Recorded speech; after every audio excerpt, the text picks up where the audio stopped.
കഴിഞ്ഞ ദിവസം നിവിൻ പോളി റാം ടീമിന്റെ പുതിയ സിനിമയായിട്ടുള്ള ഏഴ് കടൽ ഏഴു മല എന്ന് പറയുന്ന സിനിമയുടെ ഒരു ഗ്ലിംപസ് ഇറക്കി വിട്ടിട്ടുണ്ടായിരുന്നു. ആരെങ്കിലും കണ്ടായിരുന്നോ? ഒരു ഫാന്റസി സബ്ജക്റ്റുമായിട്ടാണ് നിവിൻ പോളി ഇത്തവണ വന്നിരിക്കുന്നത്. ഇന്ത്യൻ സിനിമയെ തന്നെ ഞെട്ടിക്കാൻ പറ്റിയിട്ടുള്ള ഒരു ഐറ്റം. നിങ്ങൾ കണ്ടിട്ടില്ലെങ്കിൽ ആ ഗ്ലിംപസ് ഒന്ന് കാണോട്ടാ. നമുക്കൊന്ന് കണ്ടു നോക്കാം. കണ്ടു നോക്കിയിട്ട് അതിനെക്കുറിച്ച് പറയാം. എങ്ങനെയുണ്ടെന്ന് നോക്കുന്നത്. Play play play.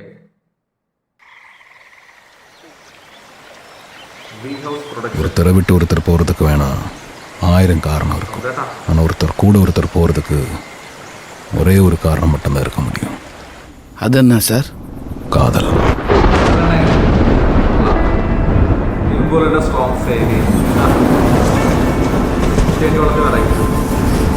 ஒரு 4000 வருஷத்துக்கு முன்னாடி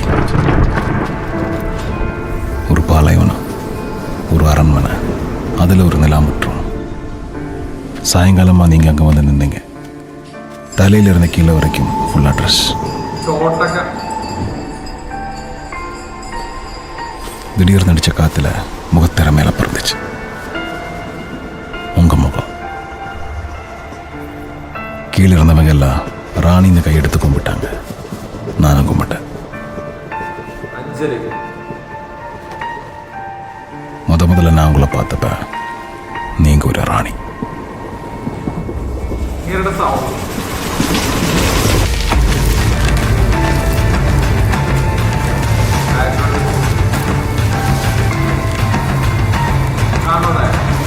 அது எப்படி சார்? வயசு என்ன? 32ங்க சார். எனக்கு 8822. நான் சொன்னது நீங்கள் நம்பியிருக்க மாட்டீங்க. ஆனால் நான் சொன்னது நிஜம்.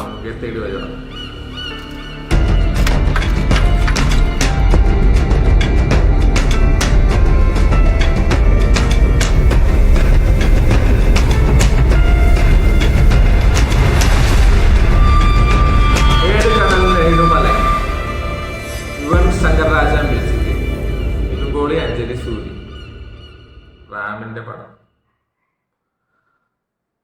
ഗ്ലിംബസ് എന്തായാലും പൊളിച്ചിട്ടുണ്ട്. കാണാത്തവരുണ്ടെങ്കിൽ കാണൂടാ.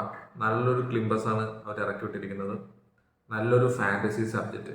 8000 വർഷം പഴയിട്ടുള്ള ഒരു കഥ. അതായത് 8000 വർഷം മുമ്പ് ജീവിച്ചിരുന്ന കാമുകൻ തന്റെ കാമുകിയെ തേടി ഓരോ ജന്മത്തിലും വരുന്ന ഒരു കഥ.